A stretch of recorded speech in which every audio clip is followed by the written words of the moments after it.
یو طرف ماله نور زه په خپله وکړم یو طرف بیخي ماله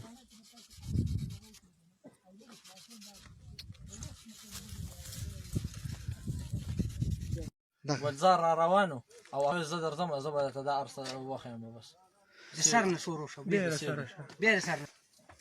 ورګه لږ صبر وایه صحیح بیان وکړه بل څه څنګه والو کړه خدای دې غر کوي تم والو لرانه نیسه رڼا ورته وکړئ ندیم چې کوم و هغه د ګلزار څخه خبره کړې وه ګلزار چې کوم دی د بهار څخه خبره کړې وه او بهار د خیل دکان کې کړې وه خیل ته یې کړې وه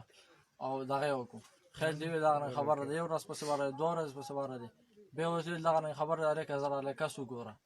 بس خیل ورته ویل ښه ته ځوان یې ولوکتې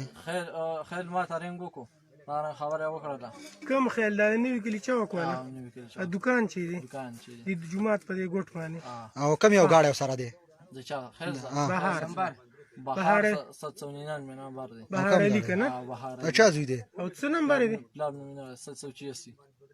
799 990 نه دی 990 یس دقه دی علم البلدان نه وایه بیا څنګه سره نه دغه لږ رڼا وکړئ چې ته پکې راځي دي چې تیار ده تاسو څه جواب کې مه پرېږدئ چې دا څه وایي تاسو مه پرېږدئ دغه چې کوم